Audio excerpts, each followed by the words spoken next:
She's like, I've just arrived. What is going on? I've just arrived. What is going on? Every Thursday, what we do here is we give one of our fixers the mic. And if you'd like to join us on Fixing the Nation, please tell us what you'd like to discuss. It's what big idea do you have? Why do you think that this is a big idea that needs a fix? And what's your fix? How do we bring in the fix? And has it worked elsewhere? Or is there something like, we can use as a justification to say, this has worked like this, we can also fix this issue this way? Tatiana Gicheru is a lady who has said, give me the mic. Because tumeona shida kubwa sana in our elections being more and more expensive, people spending a lot more money, and now that basically just isolates the people who can participate in the electoral process. We've got laws in place, but they're not working, and she has a fix. Tatiana, am I right? That's correct. Yo mambo yote nimesema ukweli. Yes, it's very all true. Right? So before you even tell us who Tatiana is and what you do, Shika mic. Okay. So thank you for having me. Today, as I grab this mic, I propose the regulation and monitoring of political campaigns. How are we going to do this? By banning direct voter handouts, capping campaign expenditure, and ensuring full transparency in campaign financing. And how are we going to oversee this process? Using civil society, watchdogs, financial watchdogs, and our greatest asset, the Kenyan citizens. So why is this a problem? Well, all of our problems in Kenya, in my opinion, start and end with leadership. We have terrible leaders in this country. We have a political system in Kenya that favors criminals. So if you are a good person who runs a political campaign that is value-based, you can never be expected to compete with politicians that are willing to steal and kill and abduct and murder. So that's the first issue. And if we can deal with elections, then I think we can deal with leadership, because elections is how we choose our leaders. Next is corruption. Corruption is a big problem in this country, and I think that a big part of it is owed towards campaign debt. We have politicians and their sponsors who pour billions of shillings into campaigns during the election time. And once they've won the seat, they feel like they need to return on their investment, So we don't even see that kind of money being used in development. How much money is it that's holding back SHIF at the moment? Billions of shillings, right? I would like to know how much it is that the majority party spent on their political campaign in all the seats.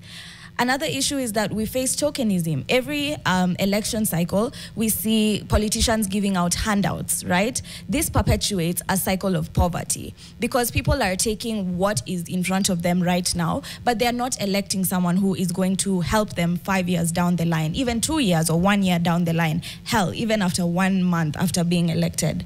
And finally, we need to level the playing field. We need to make politics more accessible for people who are truly visionaries and who truly can do something good for the country, and not just say, if you have billions of shillings, you can become a politician.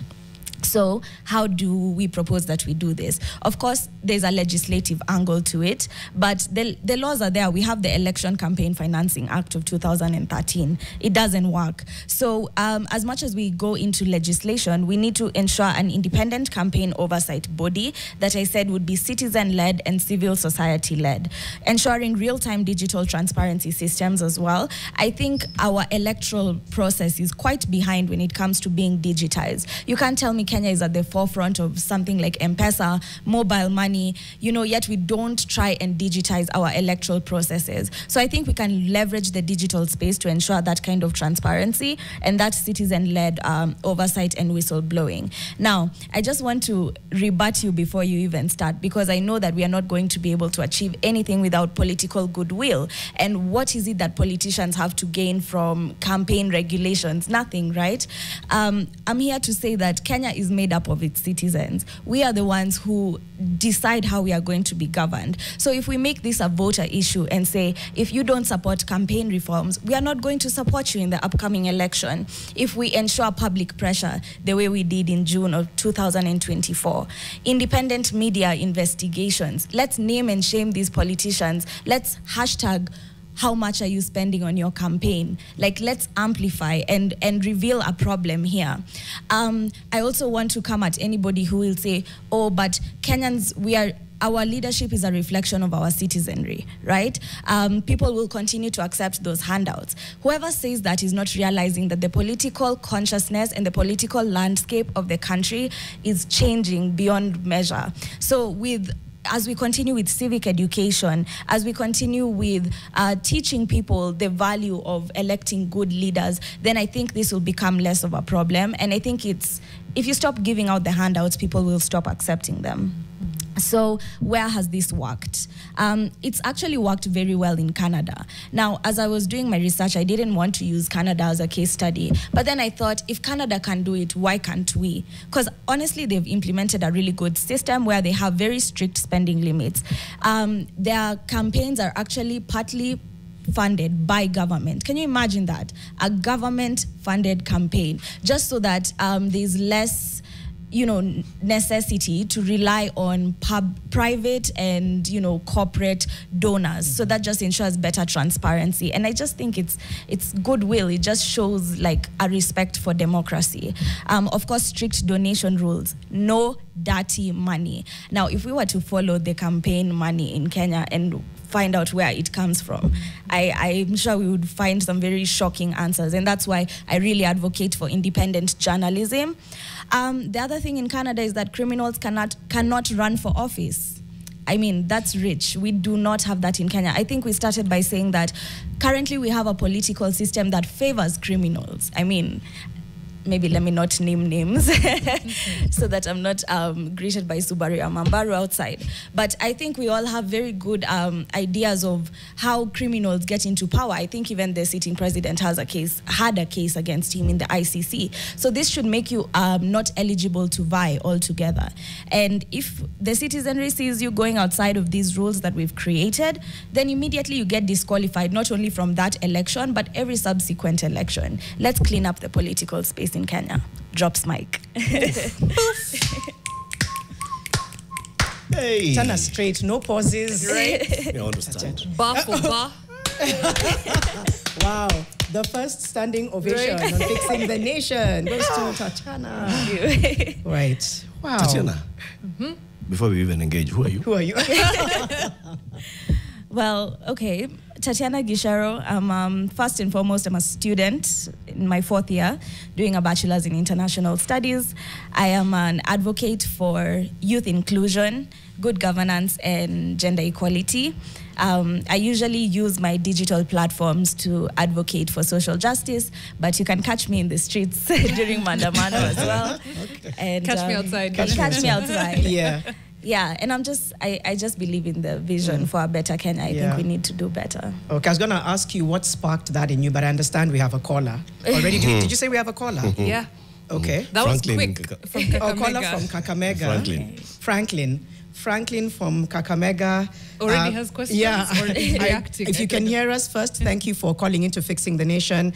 Do you have a question or comment around what Tatiana has just said? Okay, I don't know if Franklin from Kakamega can still hear us. Oh. Franklin, are you there? He's not. Okay. Okay. Yeah. Yeah. So let's engage. Let's engage with Tatiana in what she has said. She's saying, you know what, we have laws, but they're not working, right? But we need to come up with a new framework and make it even more independent and people-led. Nisa Sawa. So can I go first? So of all the works that you've done and the research that you've done, which is really, really good and the way you've presented it, you've acknowledged that we have laws in place and we have institutions in place. Why have they not worked? I think it all, like I said, it comes down to political goodwill. When the people who are in power have something at stake, then it becomes very hard for something to work. And I was actually having this discussion with a friend, and they said, for politicians, they need to have their interest, you know? But I reject that completely, because why are we here to serve you? That it's supposed to be the other way around, you know? So I think it's not worked because it's been serving the people who are in power. It's been perpetuating the system that has been keeping us oppressed. And so that's why it's not worked so far. I think the only way it does work is if we take back the power granted to us in the Constitution. Okay. But the ultimate decision maker is the citizen, right? And you're saying, let's give power back to the citizen and not the highest bidder. Yes. The citizen has been the highest receiver. In what sense? The House receiver. Where do you think all this campaign money goes? All this campaign money goes to the citizen. Yes. And the citizen is willingly accepting and actually, in many cases, demanding for this money. The handout culture. The handout culture. So how do we reverse that? Because it's something that's so internalized, and I think we've talked about it a lot on this platform. From your perspective, where do you even begin to unravel that and to get people to say, you can't accept these handouts, guys, that's just blood money? I agree with you. It's something that is very internalized. And I think there was a time we were trying to push the hashtag cooler fair, when allegedly goons were being paid to disrupt the mandamanos that happened in June. It's okay, take the handout, but when you go to the ballot box that day, it's between you and that piece of paper, you know, so there's that. And like I said earlier, I think we are now beginning to see a political revolution in Kenya, where people are becoming more aware that I might take this handout today, but 2 years from now, I'm not going to have anything, you know? So I think that level of civic education, just amplifying, I really believe in the power of narratives. I really believe in the power of conversations, and that's why I'm so excited to be here. Conversations do change lives. So by having those conversations, by spreading the message, then I think more and more Kenyans will start to get it, that tokenism, it's only going to last them, not even for the full day, you know?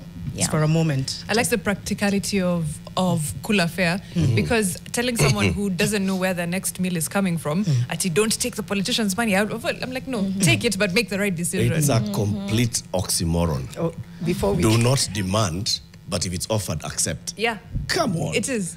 We have a caller from Vihiga. We'll get back into what you're saying. Sorry, what's his name, Philo? Eliud from Vihiga. Good morning. Good morning. What's your question or comment on Tatiana's Shika mic? Yeah, I've listened to my sister, and what I can say is that to just add on what she has said, what is the big problem in Kenya is the judicial system is the one that has been compromised too much. And that is the one that is causing these problems of people running for offices with criminal records and so on and so on. So if we can actually work on our judicial system and ensure that whatever rulings are brought out are going to be implemented, then we can make a step as a country. But if our judicial system is going to be to remain in such a situation that as it is, then we still have a big problem as a country. You look at some countries and some other nations who are very serious on judicial systems, whereby when somebody is charged, he cannot even come near an office.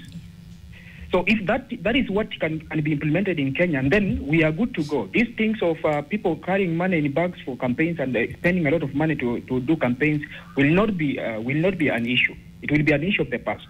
So my comment is, let us work on our judicial system as a country. Let us actually resist these criminals who are coming to offices to manipulate our resources just anyhow, how they can. And we are going to move forward as a country. That is my point.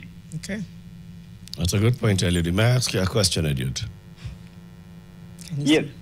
So even if we went and fixed the judicial system, ultimately the person who makes a decision at the ballot is Eliud and Eric.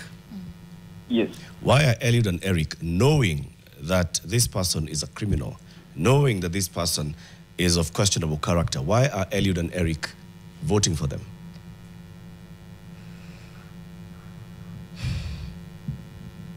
Now, I think to respond to you, actually, you know, people are manipulated by corrupt leaders.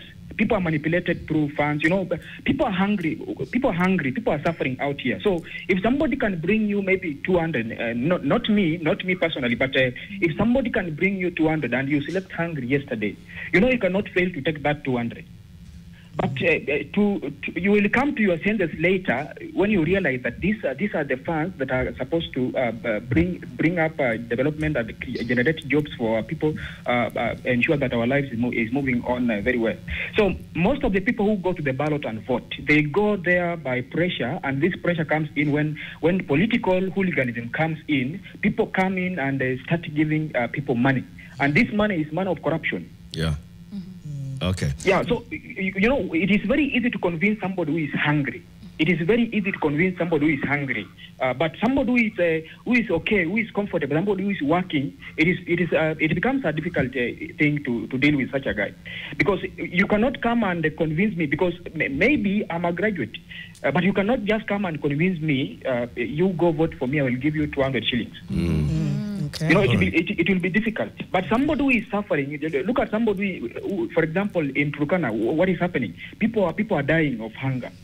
But now, when a leader goes there with the 200 shillings each, now you know that is winning a vote already, and that is how our politicians are doing. That is how they are playing these tricks on us.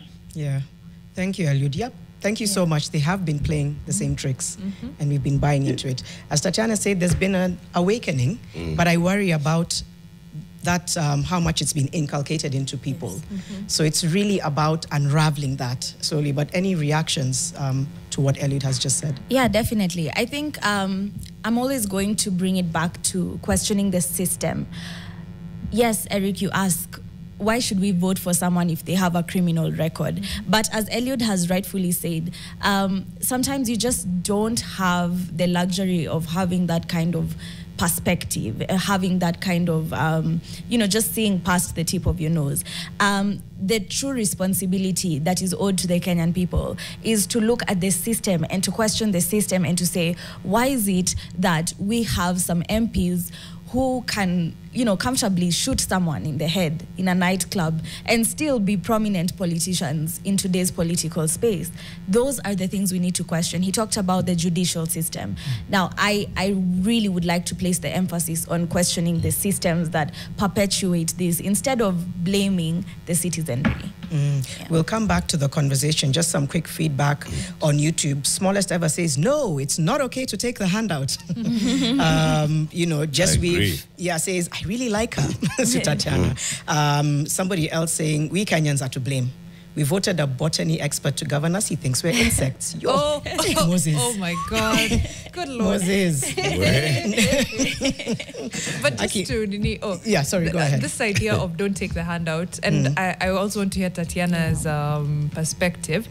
Again, to Eliud's point, it's really difficult to tell someone who does not know when the next meal is coming from, the landlord has locked the house, or J. Meisha, don't take the handout. Cool. And I'm not saying that everybody, and I'm not saying that everybody who takes the handout is at that level of need. However, I'm just going to say it, you fix that problem from up. It's making sure that even if I took your money, I didn't vote for you. I voted for whoever I wanted, and I voted for the right person for the job. That will erode that culture. And you'll realize, so giving money kwa ground doesn't make a difference. Okay, next time, let me come with a manifesto, an agenda. Let me sell my ideas. And then we move forward from there. Let me come with an agenda. I like that. I can't believe it doesn't click in them. Right. Okay.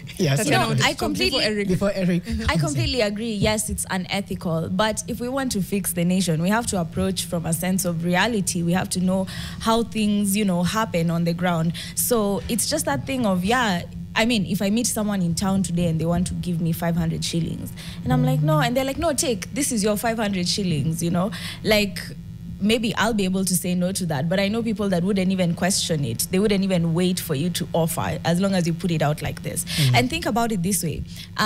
These NGO events that normally happen, you have like even if an NGO holds a town hall and stuff like that, they give you daily embursements just for showing up, like maybe 1,000 shillings just for showing up and staying there the whole day. So this is a culture, yes, that we are perpetuating, and we are just accepting the reality and saying that you can't expect Kenyans to turn down free money, but they can take the money and still do the right thing on voting day. Interesting.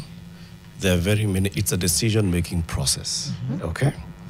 Somebody will not come to you and tell you, here, take this money, give me your teeth. And you go and give them the teeth to take money. You will not, let me even take it to a wrong place. Somebody will come and tell you, have sexual relations with me for this money, and you immediately just out of nowhere say, okay, right? Or sell me your child, and you take money. It's a decision-making process.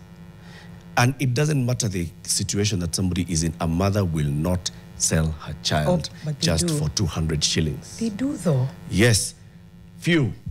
We are talking about a culture that is across the country, where we are saying that in every ward of this republic, you'll find somebody taking 200 shillings at it just because they didn't have a decision. No, we have to start asking ourselves these questions and saying, look, I've got to raise my bar of integrity. There's a price. Yeah. There's a price beyond which you will not find me. We have to do that. We can't say it, because no. I think we can only do that if we're addressing, I'm going to use buzzwords and Eric will be like, don't. But actually, Teresa said it, socio-economic. What I've realized... I hear you. Let me just come in. How we address that is by, first of all, knowing that I am not, the person that I'm electing is the one who is going to sort out these socio-economic issues. Yeah. And so I elect this person to go and sort out those issues. But they promise me so well in the campaign. They say, I'm going to sort you. Now, if you don't, if you're not beholden to them because you gave them 200, then they're beholden to you because you gave them the vote. It's chicken and egg. Who keeps you in that situation where you need the 200 bob, where the 200 bob is impactful to you, not just your day, but maybe your week? You keep yourself there by accepting the 200 shillings today. No, it's systemic. It's erosion of institutions in a terrible economy, so that you feel I need this 200, and then I come with the 200, I become... A fix has to be radical. This fix has to be radical. We have to start by us saying, look, Tatiana, you're saying, how we do this is we come up with an independent organ, right? You say create an independent campaign finance oversight body. Yes. And it's separate from the IEBC. Yes. Who are the members of this? We make sure that it has citizens, okay? We bring in the civil society representatives. We bring in independent auditors. I don't know how we define independent auditors. And then we bring in some financial watchdogs. And we say, this way, with citizen-led oversight and whistleblower protection, it's going to work. For this citizen-led to work, the citizen has got to be playing this game this way. I agree with everything that you're proposing, but for it to be a citizen-led, then the citizen has to be the one who is saying, I do not want, sitaki fair, staki fair. Tatiana, should we ban handouts? Could that be also right, in that you're not allowed to give? That was actually point number one. That was my very first point. That's the point. That was my very first point. So ban them. Yeah. And to enforce it, ensure that the law, Janet, bans handouts. This is true. Our current law. Yeah. Okay? The current law says you do not. In fact, the current law mandates the IEBC to come up with regulations. When the IEBC came up with regulations before the last election, MPs played the game. And people were okay with it because, so it starts with that. We say ban, but we have to come in and implement it in our systems. I have to say no to accepting sikuli staki fare yako. I agree with you. I think it's very important that we try and make sure that everybody upholds the highest level of integrity. So I do agree with you. And I think that the way in which we do that is by civic education and amplifying and creating campaigns, right? But at the same time, I do also want to come up with an idea, or at least implement an idea that reflects the Kenya that we live in today. So yes, it's ideal to say let's enforce integrity in everyone, but that's not necessarily going to be the case completely. There's an analogy I had of someone who was saying how they got into politics. And making the decision to get into politics can be tricky because you want to do the right thing, but you know that the system is very messy. So if you see two pigs stuck in a deep hole in the mud, how do you get them out? You know, you have to get in and get a little bit dirty. So yes, I know, Eric, that it doesn't sound ideal. And yes, I know that it's not ethical to tell people cool fare. Ideally, you know, don't take the fare. Ideally, don't accept the handouts, but they are going to come anyway. The political class will do everything to keep perpetuating this system that has been serving them so well for so long.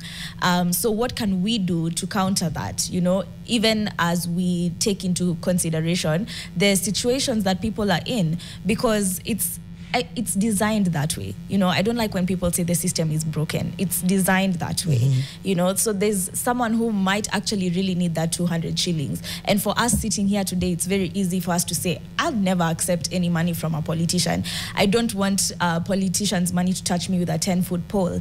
But I also empathize that it cannot be that easy for someone else in another part of this country. It's the two truths thing, that they can exist at the same time. You know, and I think years ago, I used to say that so blatantly, like, why would people do that? Then you really begin to understand people's lived reality. I can hear Eric saying yes, but that's why they should now begin to vote somebody in who will address those socioeconomic. A lot of them will say, for real though, we kind of had faith that this person would. That's why we voted for them. Yes, maybe there was a handout, but they did promise that they would. That's what we do. We buy into the promises, but they've gone back to just perpetuate this cycle. So they're jaded, they're disenfranchised, and they're still broke and underserved. So right now, a handout is, I just need to survive. A majority of Kenyans are surviving, not thriving. That's the biggest heartbreak. And I think that gap is widening, if anything. True. So I hear you. It's like it's the two truths. So how do you balance that? Because it's not overnight. And I think balancing it would be saying, recognizing that their lived reality needs that 200 shillings. Is it ideal? No, but it's their lived reality. Yeah. How are we doing that while we're educating them, doing voter, you know, education, civic education, so that hopefully in a few years, then you've convinced this person to think twice. You can cool out the fare today, and then 2 years from now, you realize that you don't even need that handout in the next election. That would be a beautiful, that's what we are trying to do. Thing. Yeah. A beautiful moment when you realize, like, hey, today I can turn it down. But today I can say no. Yesterday I couldn't. But that requires change to be happening, either education-wise, the economy to be growing, jobs, like all of that. So then how does that happen when, you know, the people in power are the same? It's kind of a catch-22, right? Yeah. Okay, good question. And that's why I said, when I was coming up with this idea, I wanted to come up with an idea that deals with the leadership problem.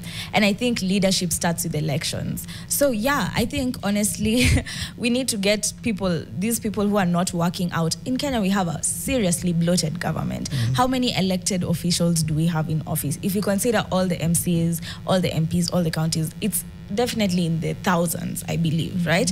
Very bloated government, very highly paid.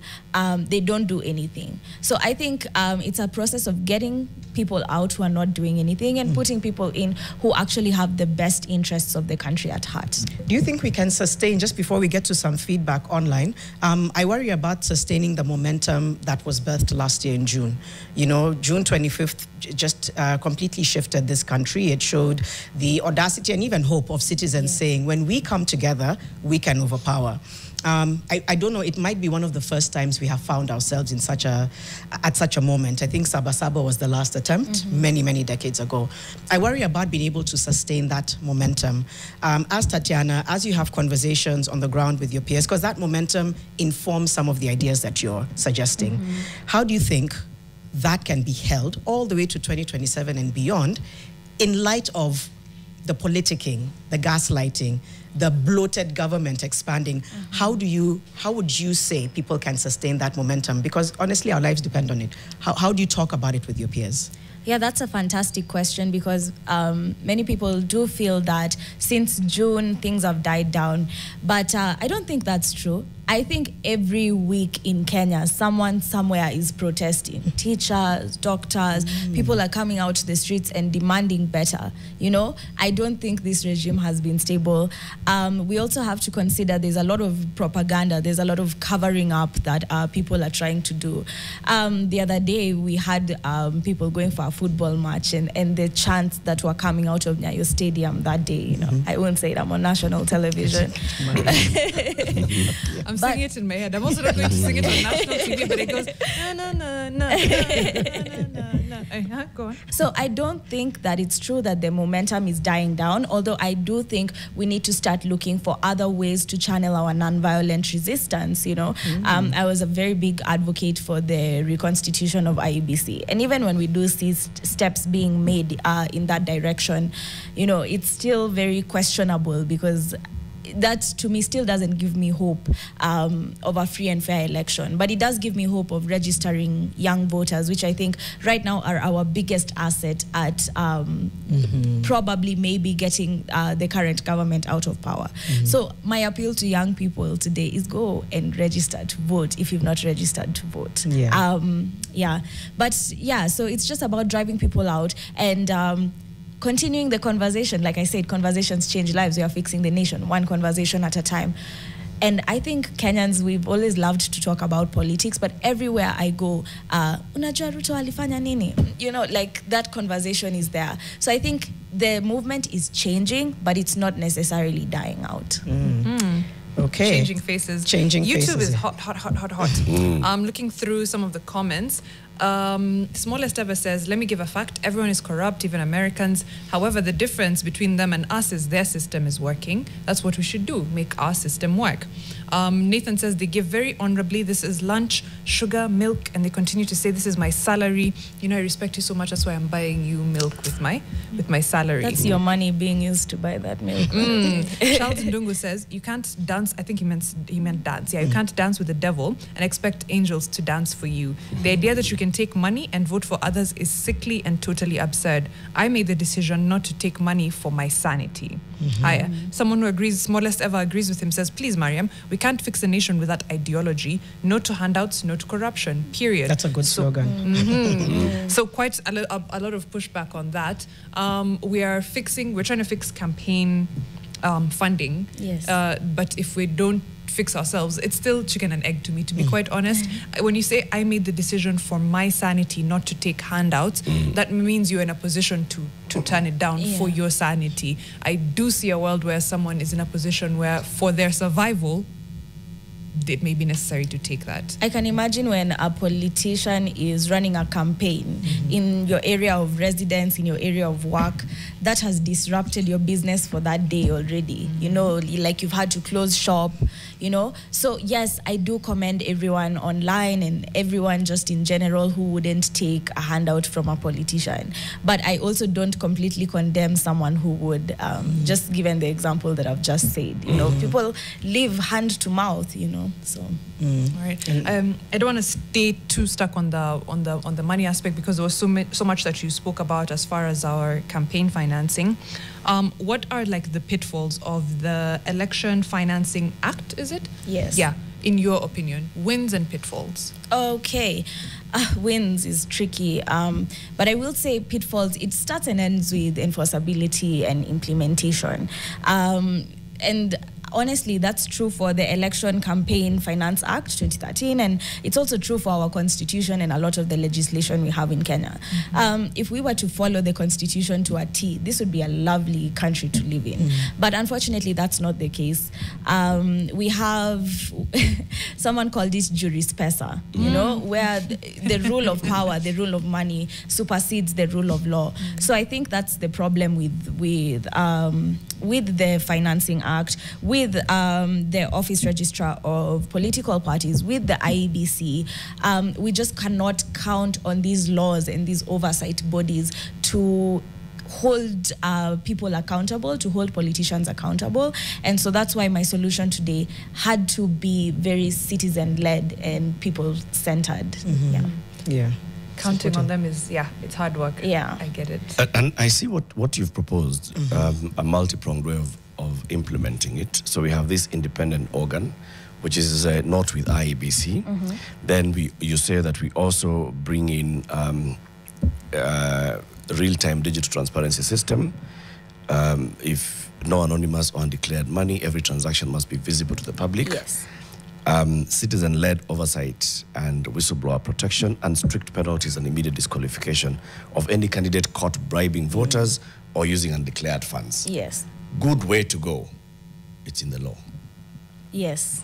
it's in the law. The only part that's not missing is delinking it from IEBC and bringing in civil society and the others. So then the novel idea here is the citizen-led and citizen-engaging sort of framework. Make that make sense and make it work. Show me how it works. How do we get those citizens there? How do we know these citizens are not corrupt? That's a good point, but I don't think, I think you just need a few good people in the larger context of things. This is the digital era. I can do anything with my mobile phone, and believe it or not, these politicians are very audacious. Like, they don't hide the things that they do. So we can easily record with our phones, have a portal or a tracking system where we upload our videos, if it's TikTok, or we have, we set up kind of like maybe a media station. Yeah. That's because this way you can keep people safe as well. If all the accountability is just on this one house that basically just publishes, but you can call us, you can write to us, you can send in your videos, and our job is just to expose. As for the digital transparency system, this one you'll have to get politicians to comply with it, but it's just to make sure that every single shilling, cent is accounted for, from where that money came from and how it was used, you know, and then we have to upload it and have it in this digital system where we can easily, with a link, all Kenyans can easily access, open the link and see, okay, let's say we gave the gubernatorial campaign a cap of 600 million shillings, you know, every single shilling of that 600 million shillings, we should know where it came from and how exactly it was used in financing the campaign. So that was kind of, the idea that I had around that. My background is not in tech, but I just think that Kenyans are very tech savvy, Kenyans, and I think I also wrote in the proposal, we need to leverage on this presence that Kenyans have on the online space. It's quite something. I don't think there's any country on the continent with that digital presence that Kenyans have. You know, KOT has been a thing since time immemorial. So how do we leverage on that to really expose the flaws that are in the system? There's one or two quick questions I have here. If we cap campaign spending, how do we ensure grassroots candidates still have a fair chance? But I think you've spoken to that. Yeah, because honestly, it's leveling the playing field. It's making sure that, you know, you don't have to be a multi-billionaire or to be sponsored by a multi-billionaire so that you can run for office. And then when you get the seat, the multi-billionaire says how, you know, now we must give back to our shareholders, you know. So it's leveling that playing field and just giving good candidates a chance, a fair chance.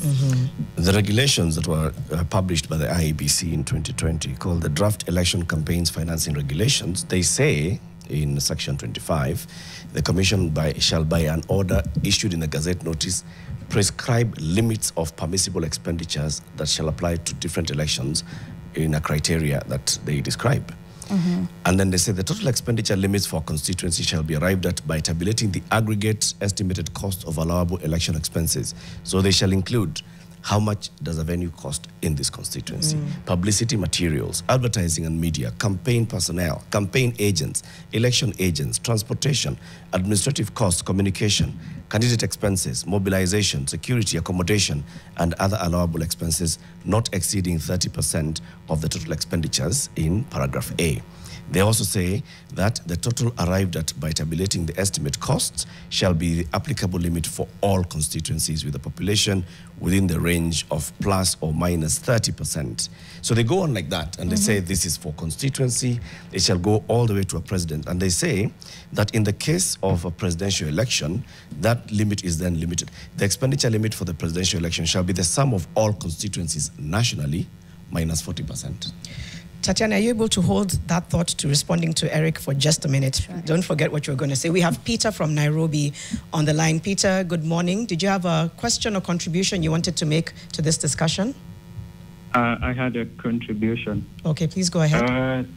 Yes, so I've had the conversation going on, but I think you guys are diverting the main problem facing like the whole election and funding.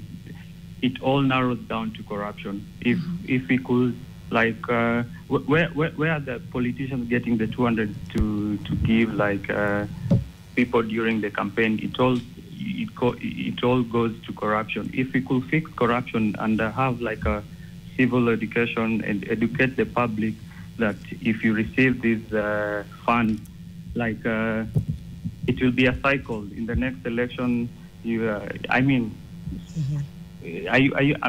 you getting my point? Mm-hmm. Yes. We are. Yes. Okay. I just had that to say. So it's all about corruption. And that's what Tatiana is saying. Yes. It all boils down to corruption. But are you guys telling me, Peter, if you're still on the line, are you telling me that there are people in this country who do not ask themselves,